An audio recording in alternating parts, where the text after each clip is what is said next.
অনুষ্ঠিত হয়ে গেছে 50তম বিসিএস পরীক্ষার প্রিলিমিনারি পার্ট, এবং এই পার্টে কিন্তু পিএসসি তাদের কথা দিয়ে কথা রেখেছে। তারা বলেছিল সিলেবাসে চেঞ্জেস আসবে, গাণিতিক যুক্তিতে তারা 15টার বদলে 20টা প্রশ্ন দেবে, এবং তারা তাই করেছে, 20টা প্রশ্ন দিয়েছে। প্রশ্নের ফরম্যাটটা একটু অন্যরকম ছিল, আনকনভেনশনাল, অন্যান্য বিসিএসের তুলনায়। অক্ষরগুলো ছোট ছিল, বিষয়গুলো পরপর সাজানো ছিল না, এলোমেলো ছিল। এই কয়টা জিনিস যদি বাদ দিই, তাহলে গণিত প্রশ্নটা আমার কাছে ভালো লেগেছে। ক্রিয়েটিভ কোয়েশ্চেন ছিল, কিছু আনকনভেনশনাল কোয়েশ্চেন ছিল, এবং কিছু নর্মাল কোয়েশ্চেন ছিল। তো চলুন আমরা 50তম বিসিএসের প্রিলিমিনারি পরীক্ষায় যে 20টি গাণিতিক যুক্তির সমস্যা এসেছিল তা এক এক করে সলভ করি। আমাদের প্রথম প্রশ্ন পরিসংখ্যান থেকে, 2, 3, 4, 7 এই 4টি সংখ্যার গড় বিচ্যুতি কত, এটা আমাদের জানতে চেয়েছে। এখন গড় বিচ্যুতি বা স্ট্যান্ডার্ড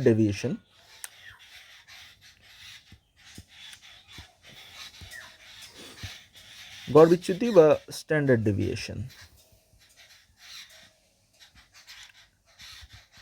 এটার ফর্মুলা হলো সামেশন অফ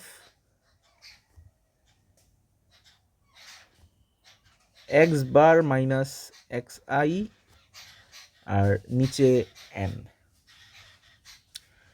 এখানে এক্স বার হলো গড় আর এন হলো স্যাম্পল সাইজ মানে মোট যতটা রাশি আছে বেসিক্যালি। তো এখানে আমাদের রাশি আছে কয়টা, 1, 2, 3, 4টা, তাহলে এন এর মান 4। এখন আমাদের এক্স বারটা ফাইন্ড করার জন্য গড়টা বের করতে হবে। তো আমরা নর্মাল গড়টা করে নিই, 2 + 3 + 4 + 7 ডিভাইড বাই 4। তাহলে আমাদের এখানে 16/4 আসছে, ইকুয়ালস টু 4। তাহলে এক্স বারের ভ্যালু আমরা পেয়ে গেলাম 4।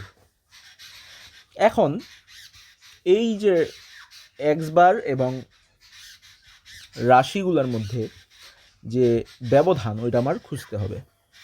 প্রথম রাশি আছে 2, দ্বিতীয় রাশি আছে 3, তৃতীয় রাশি আছে 4, চতুর্থ রাশি আছে 7। এই প্রত্যেকের সাথে আমি 4-এর কত ডিফারেন্স ওইটা আমি বের করব।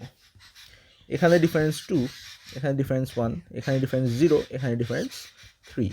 এখন ওই ডিফারেন্সগুলোর সাম, এটা সামেশন চিহ্ন মানে যোগফল নিতে হবে। তাহলে এই ডিফারেন্সগুলো যদি আমি যোগ করি, 2 + 1 + 0 + 3, তাহলে কত হচ্ছে? তাহলে হচ্ছে 6। তাহলে আলটিমেটলি আমার গড় বিচ্যুতি কত হচ্ছে? 6 divided by 4 equals to 3/2. That would be the answer.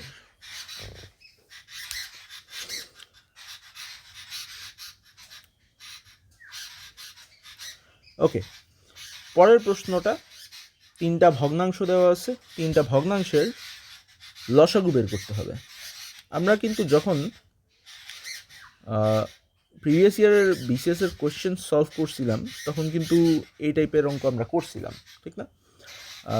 যদি আপনাদের মনে থেকে থাকে। তো আমি আবার মনে করাই দিই, একটা ভগ্নাংশের লসাগু ইজ ইকুয়ালস টু, উপরে হবে লবের লসাগু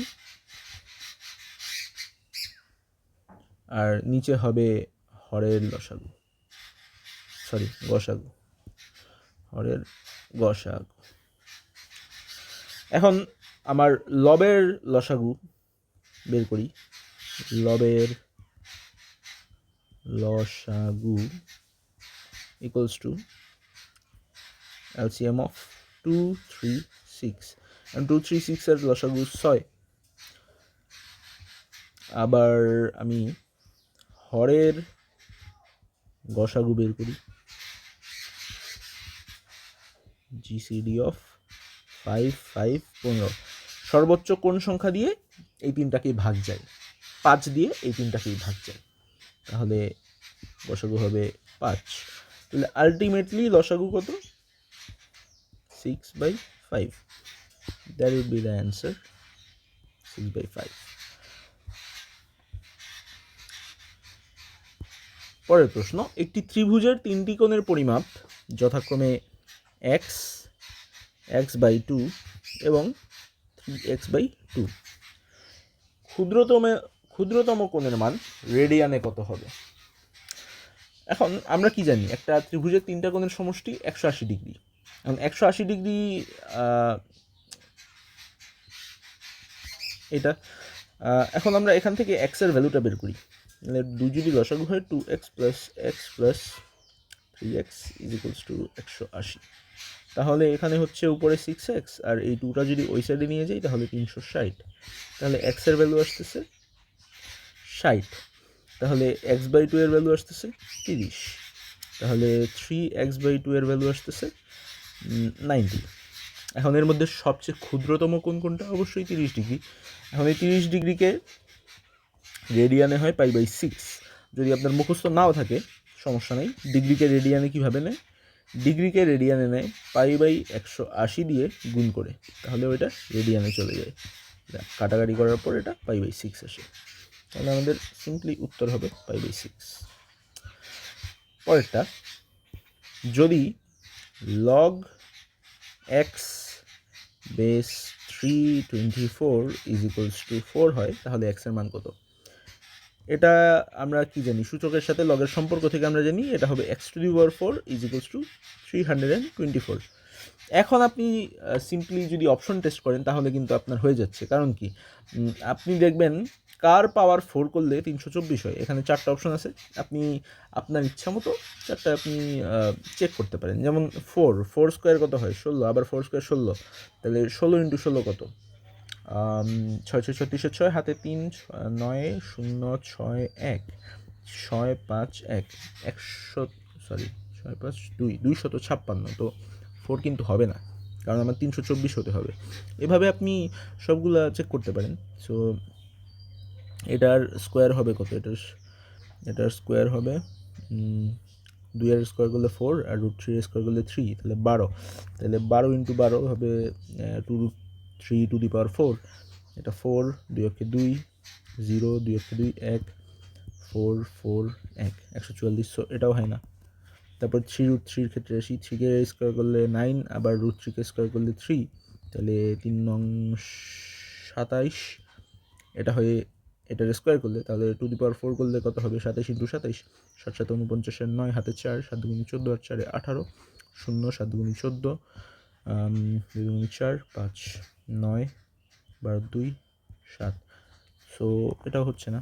ফাইনালি আমি 3√2কে যদি আমি স্কোয়ার করি, 9 × 2 হয় মানে 18। এখন 2⁴ করলে 18 × 18, 18 64 4, হাতে 6, 8 অক্ষে 8, 8 6 14, 0 8 অক্ষে 8, 1 অক্ষে 1, 4 12 2 3, 324। সো ক্লিয়ারলি আমরা দেখতে পাচ্ছি 3√2 অ্যান্সার হবে।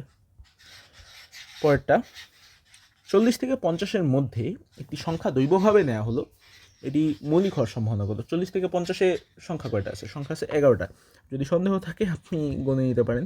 মানে 10-11টা সংখ্যা গুনে নেওয়া আসলে কোনো ব্যাপার না, এটা আসলে সময়ে তত ইফেক্টও ফেলে না যদি নিজের ওপর সন্দেহ থাকে। হয় এমন অনেক সময় পরীক্ষার হলে, এটা স্বাভাবিক। 1 2 3 4 5 6 7 8 9 10 11। সো নিচে আমার 11 হবে টোটাল সম্ভাব্য ফলাফল।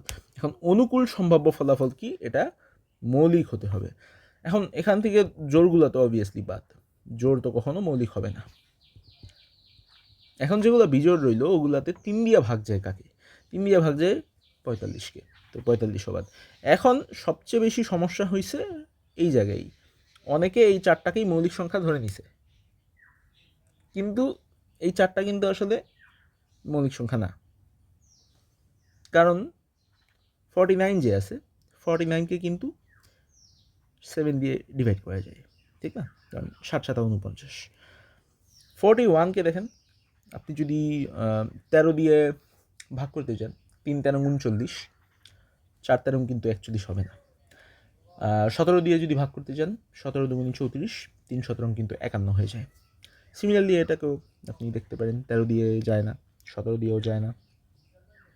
এটাও দেখতে পারেন, 13 দিয়ে যায় না, 17 দিয়েও যায় না।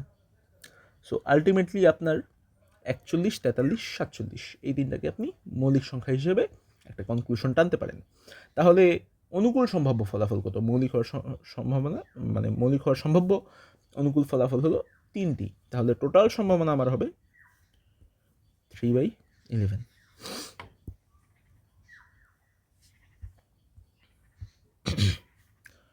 ওকে, রেশিওর একটা ম্যাথ আছে, a/b ইজ ইকুয়ালস টু 2/3, আবার similarly b/c is equals two 2/3।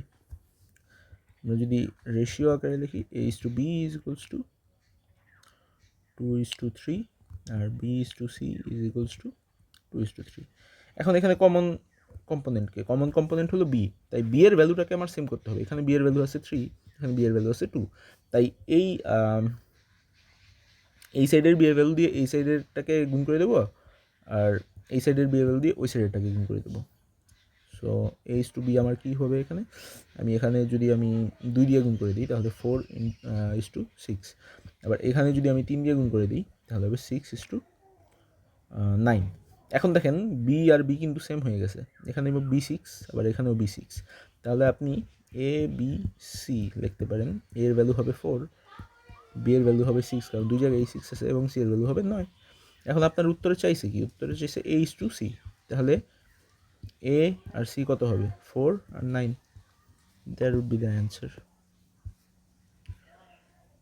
67, x⁴ - 2x + 1কে যদি x-3 দিয়ে ভাগ করি তাহলে ভাগশেষ কত হবে।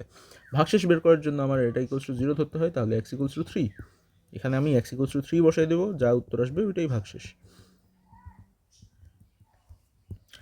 3⁴ কত হয়, 3 হয় 27, 27 যদি 3 দিয়ে গুণ করা যায়, 3 7 21 1 হাতে 2 7, 71, 71 -6 + 1, ভুল করলাম কি, 3 7 21 1 হাতে 2,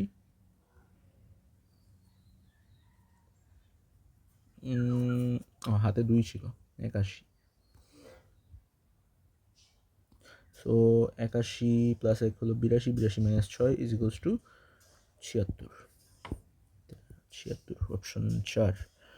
পরের প্রশ্ন, 2x² + 3x + 1 এর ক্ষুদ্রতম মান হবে কোনটি।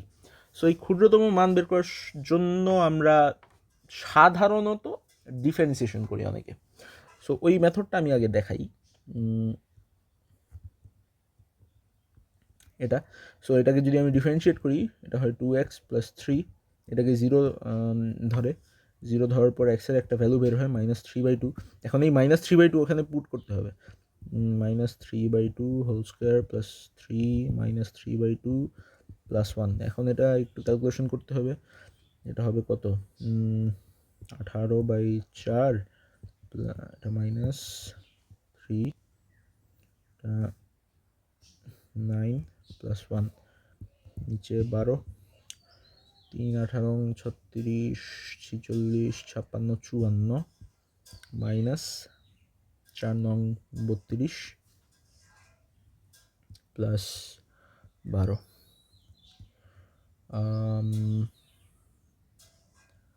34/12,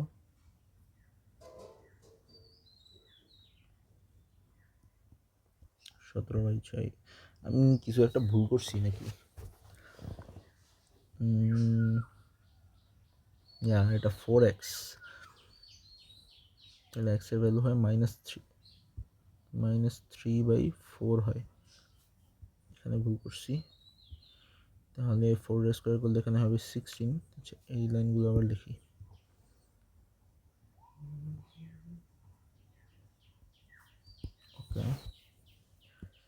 ওকে 2 ইন্টু উপরে হবে 9, নিচে হবে 16,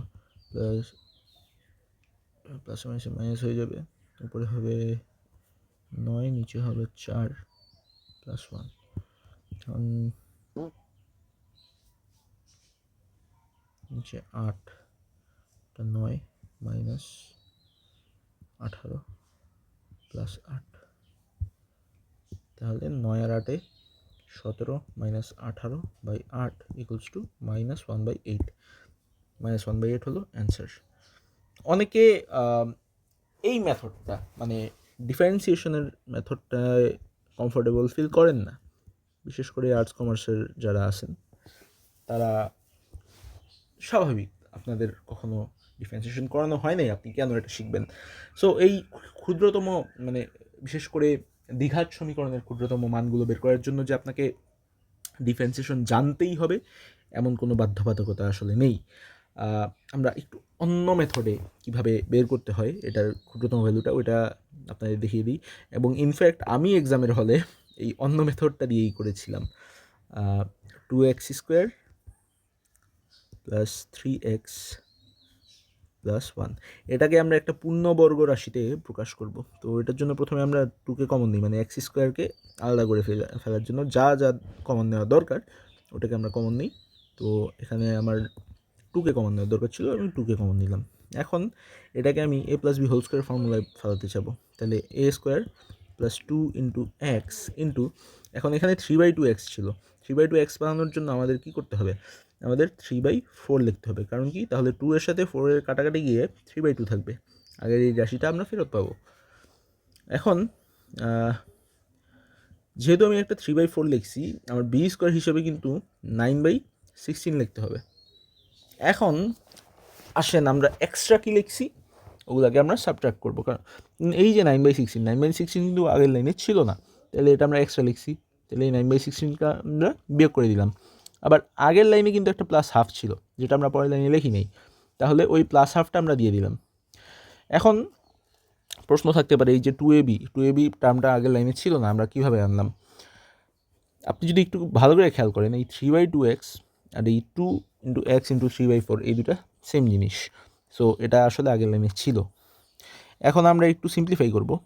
সিম্পলিফাই যদি করি, এটা আমরা x প্লাস 3/4 হোল স্কোয়ার লিখতে পারি, আর ওইখানে 9/16 প্লাস হাফ।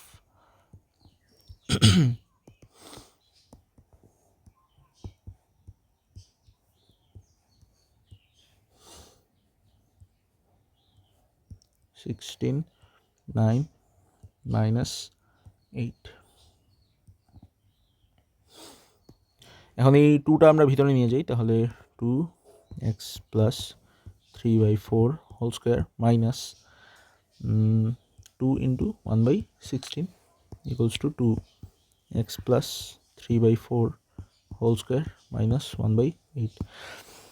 এখন এটার সবচেয়ে ক্ষুদ্রতম মান আমি বের করতে চাইতেছি। এটার সবচেয়ে ক্ষুদ্রতম মান আমি কখন পাবো? যখন এই যে এই জিনিসটা 0 হয়ে যাবে, কারণ এটা তো নেগেটিভ হওয়া সম্ভব না, কারণ এটা দেখেন উপরে একটা স্কোয়ার আছে, স্কোয়ার থাকা মানে কি, ওটা হয় 0 হবে অথবা পজিটিভ হবে। এখন আমার যদি টোটাল জিনিসটার একটা ক্ষুদ্রতম মান দরকার, তাহলে এটার সবচেয়ে ছোট যে মানটা আমার পসিবল ওইটাই আমি নেব। এবং এটার সবচেয়ে ছোট কোন মান পসিবল? এটার সবচেয়ে ছোট মান পসিবল 0, যেহেতু উপরে স্কোয়ার আছে। তাই আলটিমেটলি আমি এক্সের ভ্যালু যাই নেই না কেন, এটার ভ্যালু আমি 0 ধরবো যদি আমার ক্ষুদ্রতম সংখ্যা পেতে চাই। আর তাহলে বাকি থাকে কোনটা? শুধু -1/8, এবং -1/8 মান তো সবসময় -1/8। তাই এখান থেকে কিন্তু আমরা রিডিউস করতে পারি, যেটার ক্ষুদ্রতম মানটা অবশ্যই -1/8ই হবে। ওকে, পরের প্রশ্ন। এক্স স্বাভাবিক সংখ্যা। স্বাভাবিক সংখ্যা কি? Natural number. Set of natural number হলো n দিয়ে প্রকাশ করা হয়, যেটা হলো 1 2 3 4 ডট ডট ডট হয়ে যেতে থাকে। এবং এখানে বলছে x is less or equal to 5, তাহলে এ যে সেটটা হবে সেটটা হবে 1 2 3 4 5। পাওয়ার সেট অফ এর উপাদান সংখ্যা জিজ্ঞেস করছে। পাওয়ার সেট অফ এর উপাদান সংখ্যা হয় 2n। n হলো ওই সেটের উপাদান সংখ্যা, এই সেটের উপাদান আছে 5টা, তাহলে 2^5 ইজ ইকুয়ালস টু 32, 32 হবে অ্যান্সার। 70 নাম্বারে আমরা যাই। এই টাইপের অঙ্কও কিন্তু আমরা যখন আমরা বিসিএস এর কোশ্চেনগুলো সলভ করছিলাম ওইখানে ছিল। এটাকে আমরা যদি পরম মানটা ভাঙাই, তাহলে -2 3x - 1 ইজ লেস দেন 2। এখন এই -1টাকে আমার ভ্যানিশ করতে হবে, তাই আমি সব জায়গায় +1 করে দিই। +1 করার পর আমার এটা আসতেছে। এখন এই 3টাকে আমাদের ভ্যানিশ করতে হবে, তাই আমি সব জায়গায় 3 দিয়ে ডিভাইড করে দিই, অ্যান্ড দ্যাটস দ্য অ্যান্সার। আমরা যদি এটাকে ব্যবধিতে প্রকাশ করি তাহলে মুক্ত ব্যবধি হয়, কারণ নিচে কোনো ইকুয়াল নেই, অ্যান্ড গ নাম্বার উত্তর। মুনাফার হার কত হলে কিছু পরিমাণ টাকা চক্রবৃদ্ধি হারে 10 বছরে দ্বিগুণ হবে? এখানে n এর ভ্যালু বা সময় 10, আর যেটা আমাদের ফাইন্ড করতে হবে মুনাফার হার, প্রিন্সিপাল আমাদের দেওয়া নেই, তাই আমি প্রিন্সিপাল বা মূলধনকে পি ধরি। এখন চক্রবৃদ্ধি মুনাফার ফর্মুলা কি? চক্রবৃদ্ধি মুনাফার ফর্মুলা হলো P into 1+r⁴ is equals to something. এখন এই সামথিংটা কী হয়েছে? এই সামথিংটা দ্বিগুণ হয়েছে, তাহলে 2p হবে। এখন দুই সাইড থেকেই পি যদি কাটা যায়, 1+r⁴ ইজ ইকুয়ালস টু 2, তাহলে 1+r⁴ 1/10। আপনি পরীক্ষার হলে খুব ইজিলি এই পর্যন্ত আসতে পারবেন, এবং এই পর্যন্ত আসার পর আপনি অনেক চেষ্টা করবেন যে 2^1/10 ভ্যালু আপনি কীভাবে বের করবেন, অ্যান্ড দ্য অ্যান্সার ইজ আপনি বের করতে পারবেন না। যদি পারেনও, ওই মেথড আমার জানা নেই। তাই আমার মতে বুদ্ধিমানের কাজ এটাই হবে যে যখনই আপনি দেখবেন একটা ক্যালকুলেশন এমন আইসা পড়ছে যেটা আপনি on the top of your head আপনি মনে করতে পারতেছেন না, বা আপনার মোটামুটি শিওর এটাকে আপনি যদি পারেনও অনেক সময় লাগবে, তাহলে ওই মুহূর্তে আপনি দয়া করে ওই ম্যাথটা স্কিপ করেন। যদি পুরো প্রশ্ন অ্যাটেম্প্ট করার পরও 1-2 মিনিট স্পেয়ার থাকে আপনার, তাহলে ওইটা আবার অ্যাটেম্প্ট করতে পারেন। তো আমার পার্সোনাল ওপিনিয়ন থাকবে এই টাইপের প্রশ্ন অ্যাভয়েড করেন।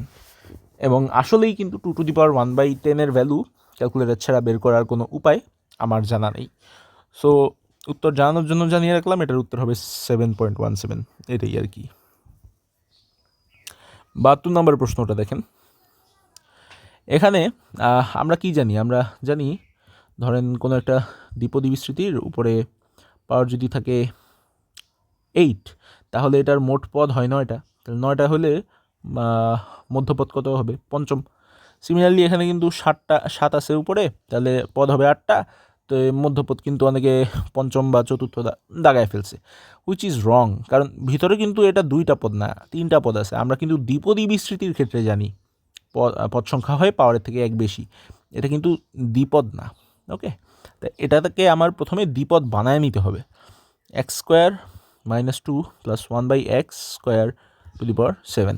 দেখেন তো ভিতরে যেটা আছে ওটাকে আমরা কি এভাবে রিরাইট করতে পারি কি না? 2 × x × 1/x + 1/x²। এই দুটো কিন্তু সেম, কারণ কি x কাটা চলে যায়। কিন্তু আমরা যেহেতু এভাবে লিখছি, এটা কিন্তু a - b² একটা সুন্দর ফর্মুলাতে আমরা লিখে ফেলতে পারি, x - 1/x² 7। এখন এই স্কোয়ার আর 7 গুণ হয়ে কত হয়? গুণ হয়ে যাবে 14। তাহলে আমার টোটাল পদ কত? টোটাল পদ হবে 14 + 1 15টি, তাহলে মধ্যপদ হবে অবশ্যই 8ম পদ।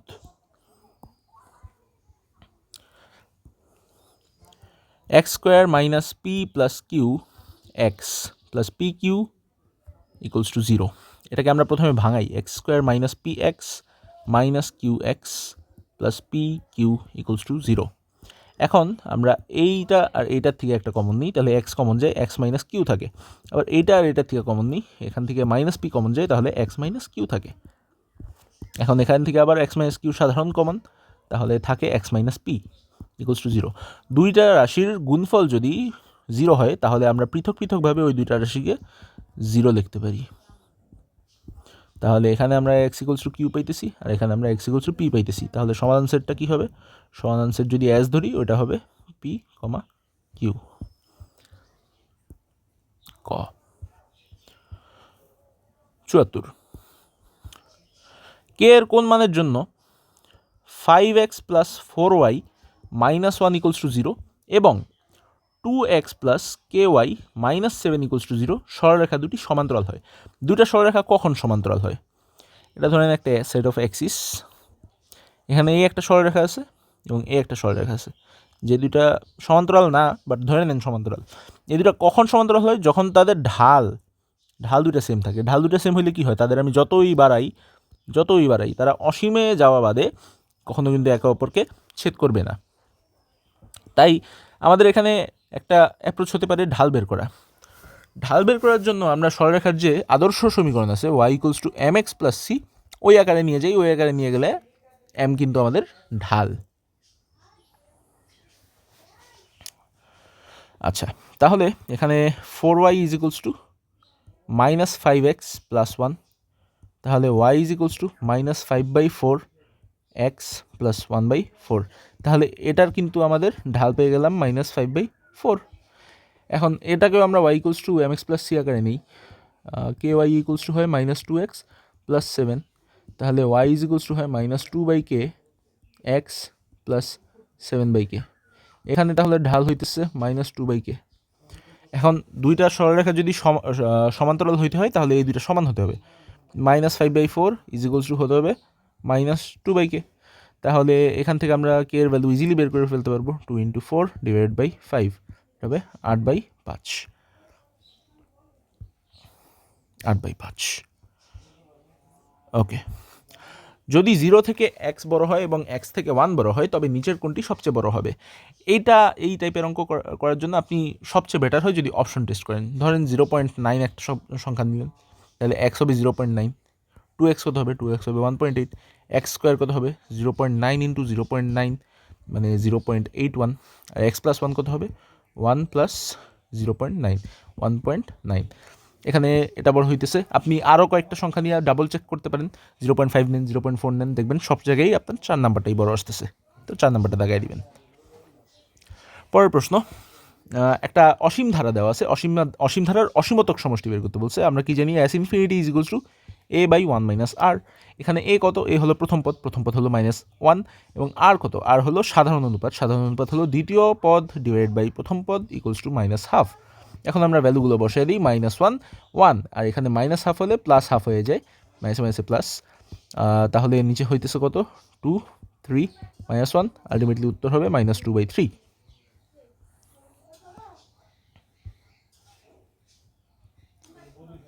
ওকে, পরের প্রশ্ন, x plus 1/x equals to 0 দেওয়া আছে। এটাকে আমরা কি লিখতে পারি, √x whole square plus 1/√x whole square equals to 0। তাহলে a square plus b square formula আমরা বসাই, a plus b whole square -2ab। এখানে √x কাটা, তাহলে √x plus 1/√x whole square equals to 2 পাইতেছি।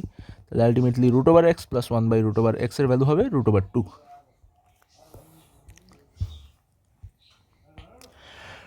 একটা সেট দেওয়া আছে, সেটের উপাদান আছে 3টা। এখন একটা সেটের উপাদান যদি 3টা হয়, তার উপসেট সংখ্যা হয় 2 টু দি পাওয়ার উপাদান মানে 2 to the power 3 equals to 8, মানে তার উপসেট 8টা। কিন্তু ওই 8টা উপসেটের মধ্যে সে নিজেও আছে, তাই প্রকৃত উপসেট সংখ্যা হয়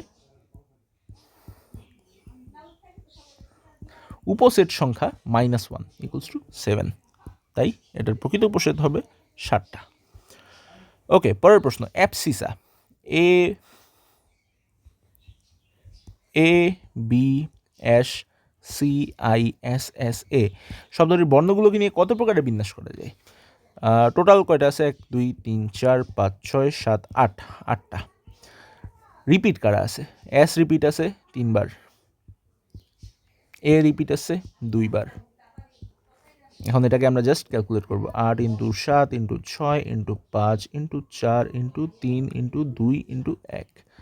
3 ফ্যাক্টরিয়াল মানে 3 × 2, আর 2 ফ্যাক্টরিয়াল মানে শুধু 2।